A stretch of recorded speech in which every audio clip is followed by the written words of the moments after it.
പരിശുദ്ധ പരമദ്വ്യകാരുണ്യത്തിന് എന്നേരവും ആരാധനയും സ്തുതിയും പുകഴ്ചയും ഉണ്ടായിരിക്കട്ടെ. പരിശുദ്ധ പരമദ്വ്യകാരുണ്യത്തിന് എന്നേരവും ആരാധനയും സ്തുതിയും പുകഴ്ചയും ഉണ്ടായിരിക്കട്ടെ. പരിശുദ്ധ പരമദ്വ്യകാരുണ്യത്തിന് എന്നേരവും ആരാധനയും സ്തുതിയും പുകഴ്ചയും ഉണ്ടായിരിക്കട്ടെ. ശിഹായിൽ സ്നേഹം നിറഞ്ഞവരെ, ഈ ദ്വ്യകാരുണ്യ ആരാധനയുടെ അനുഗ്രഹങ്ങളിലേക്ക് സ്നേഹപൂർവ്വം നമുക്ക് പ്രവേശിക്കാം. ലൂക്കായുടെ സുവിശേഷം 1-ാം അധ്യായം 30-ാം വാക്യം ഇന്ന് നമ്മൾ ധ്യാന വിഷയമാക്കുന്നു, ആരാധനയുടെ വിഷയമായി മാറ്റുന്നു. ദൈവത്തിൻ്റെ സന്നിധിയിൽ നീ കൃപ കണ്ടെത്തിയിരിക്കുന്നു. പരിശുദ്ധ മറിയത്തോട് ഗബ്രിയേൽ മാലാഖ സംസാരിക്കുന്ന വചനഭാഗമാണ്. ഒരു നിമിഷം നമുക്ക് പ്രാർത്ഥിക്കാം. സ്വർഗ്ഗസ്ഥനായ പിതാവേ, അങ്ങയുടെ പുത്രനായ ഈശോ മിശിഹായെ ഈ ദിവ്യകാരുണ്യത്തിൽ ഞങ്ങൾ ആരാധിക്കുന്നു. ഭയം വെടിഞ്ഞ് അങ്ങയുടെ കൃപയിൽ ആശ്രയിക്കാൻ ഞങ്ങളെ പഠിപ്പിച്ച പരിശുദ്ധ കന്യകാമറിയത്തെ പോലെ ഞങ്ങളുടെ ജീവിതത്തിലെ എല്ലാ ഭയങ്ങളിലും ആകുലതകളിലും ഈശോയുടെ സാന്നിധ്യം തിരിച്ചറിയാൻ ഞങ്ങളെ അനുഗ്രഹിക്കണമേ. പരിശുദ്ധാത്മാവിൻ്റെ കൂട്ടായ്മയിൽ ഈശോ മിശിഹാ വഴി ഞങ്ങൾ അപേക്ഷിക്കുന്നു. ആമേൻ.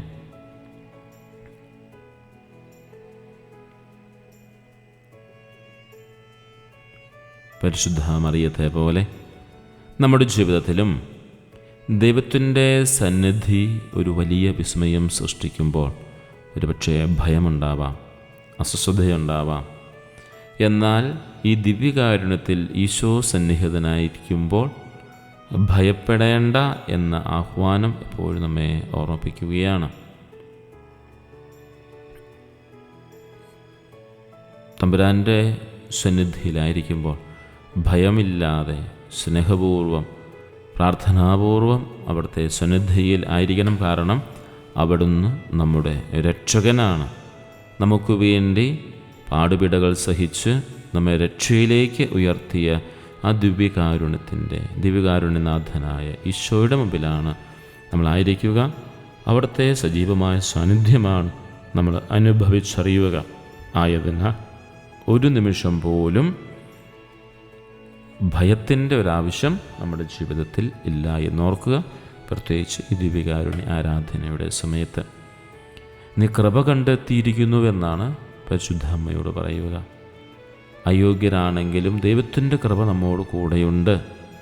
ദൈവം നമുക്ക് സമ്മാനമായി നൽകുന്നത് കൊണ്ടാണ് അത് നമ്മുടെ ജീവിതത്തിൽ നമുക്ക് സ്വീകരിക്കാനായി സാധിക്കുക.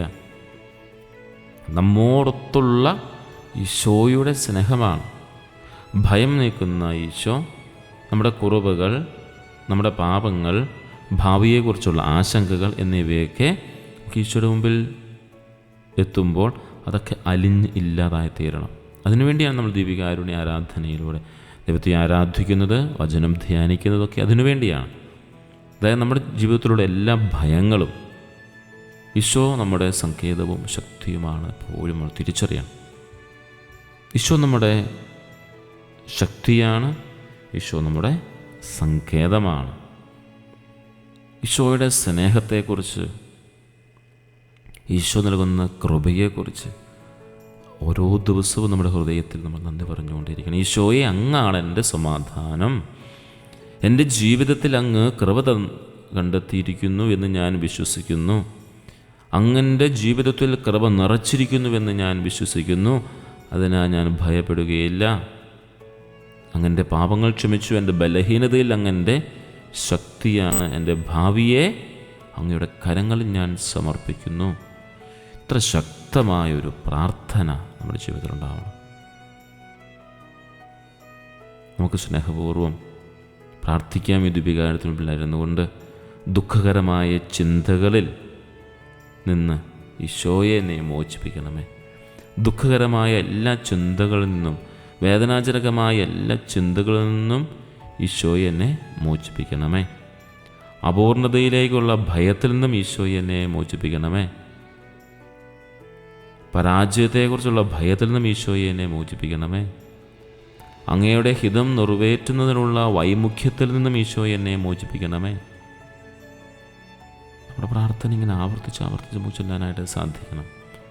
ലോകസമാധാനത്തിനു വേണ്ടിയും രോഗികൾക്ക് വേണ്ടിയും ഭയത്തിലും ദുരിതത്തിലുമായിരിക്കുന്ന എല്ലാവർക്കും വേണ്ടി നമുക്ക് പ്രാർത്ഥിക്കണം. ഭയം വെടിഞ്ഞ് ദൈവകൃപയിൽ ആശ്രയിച്ച് സമാധാനത്തോടെ നമുക്ക് ഈ ആരാധനയുടെ സമാപനത്തിലേക്ക് നമുക്ക് പ്രവേശിക്കാം. പരിശുദ്ധ അമ്മയുടെ മാധ്യസ്ഥം അപേക്ഷിക്കാം. നമുക്ക് പരിശുദ്ധ അമ്മയുടെ മാധ്യസ്ഥം നമുക്ക് ആവശ്യമാണ്. കൃപ നിറഞ്ഞവളാണ് പരിശുദ്ധ അമ്മ. മലാഖയും അതുതന്നെയാണ് കൃപ നിറഞ്ഞവളെ എന്നവളെ വിളിക്കുക. ദൈവം അവളിൽ നിറച്ചതാണ് രക്ഷാദായകമായ കൃപ. അതുപോലെ ഈ ആരാധനയുടെ സമയത്തും മുന്നോട്ടുള്ള നമ്മുടെ ജീവിതത്തിലും ഈശോ നമ്മുടെ ഹൃദയത്തിൽ, നമ്മുടെ ജീവിതത്തിൽ, നമ്മുടെ കുടുംബത്തിൽ, നമ്മുടെ പ്രവർത്തന മേഖലകളിൽ, നമ്മുടെ നടക്കുന്ന വഴികളിലെല്ലാം, നമ്മളായിരിക്കുന്നിടത്ത്, നമ്മൾ കണ്ടുമുട്ടുന്നവരിൽ എല്ലാവരിലും ദൈവത്തിൻ്റെ കൃപയാൽ എന്ന് പറയുന്നത് കാരണമായി തീരട്ടെ. നമ്മുടെ എല്ലാ നിയോഗങ്ങളും, ധാരാളം നിയോഗങ്ങൾ ഒരുപക്ഷെ നിങ്ങളുടെ ആരാധന സമയത്ത് നിങ്ങളുടെ മനസ്സിലുണ്ടാവും. ആ എല്ലാ നിയോഗങ്ങളുടെ മേലും ദൈവത്തിൻ്റെ കൃപയുണ്ടാവട്ടെ എന്ന് പ്രാർത്ഥിക്കുകയാണ്. ദൈവത്തിൻ്റെ കൃപ നമ്മുടെ എല്ലാ ജീവിത സാഹചര്യങ്ങളിലും നിറയുമ്പോൾ നമ്മൾ വലിയവരായിത്തീരും. ഈശോയിൽ വലിയവരായിത്തീരും. ഈശോയോട് ചേർന്ന് നിൽക്കുമ്പോഴാണ് നമുക്ക് വലിയവരായിത്തീരാനായി സാധിക്കുക. ആ ദിവ്യകാരുണ്യത്തെ നമ്മുടെ മുമ്പിൽ സജീവമായ സന്നിഹിതനായിരിക്കും. ദിവ്യകാരുണ്യത്തെ നമുക്ക് ഹൃദയം കൊണ്ട് ഏറ്റുപറയാം. ഈശോയെ, നിൻ്റെ കൃപ എന്നിൽ നിറയ്ക്കണമേ, എൻ്റെ ജീവിതത്തിൽ നിറയ്ക്കണമേ, എൻ്റെ കുടുംബത്തിൽ നിറയ്ക്കണമേ, മക്കൾ നിർത്തണമേ, ജീവിത പങ്കാളിയെ നിറയ്ക്കണമേ, മാതാപിതാക്കളിൽ നിറയ്ക്കണമേ, ഇങ്ങനെ സുഹൃത്തുക്കൾ നിറയ്ക്കണമേ, സഹപാഠികൾ നിറയ്ക്കണമേ. ധാരാളങ്ങളിലേക്ക് നമുക്ക് പ്രാർത്ഥനാപൂർവ്വം നമ്മുടെ ഹൃദയത്തിൽ ആരിലേക്കൊക്കെയാണോ ദൈവകൃപ നിറയേണ്ടത് അവരെ എല്ലാവരും നമുക്ക് സമർപ്പിച്ചുകൊണ്ട് പ്രാർത്ഥിക്കാം. പരിശുദ്ധ പരമ ദിവ്യകാരുണ്യത്തിന് എന്നേരവും ആരാധനയും സ്തുതിയും പുകഴ്ചയും ഉണ്ടായിരിക്കട്ടെ. പരിശുദ്ധ പരമ ദിവ്യകാരുണ്യത്തിന് എന്നേരവും ആരാധനയും സ്തുതിയും പുകഴ്ചയും ഉണ്ടായിരിക്കട്ടെ. പരിശുദ്ധ പരമ ദിവ്യകാരുണ്യത്തിന് എന്നേരവും ആരാധനയും സ്തുതിയും പുകഴ്ചയും ഉണ്ടായിരിക്കട്ടെ. നമ്മുടെ കർത്താവ് ഈശോ മിശിഹായുടെ കൃപയും പിതാവായ ദൈവത്തിൻ്റെ സ്നേഹവും പരിശുദ്ധാത്മാവിൻ്റെ സഹവാസവും എല്ലാവരോടും കൂടി ഉണ്ടായിരിക്കട്ടെ, ഇപ്പോഴും എപ്പോഴും എന്നേക്കും. ആമേൻ.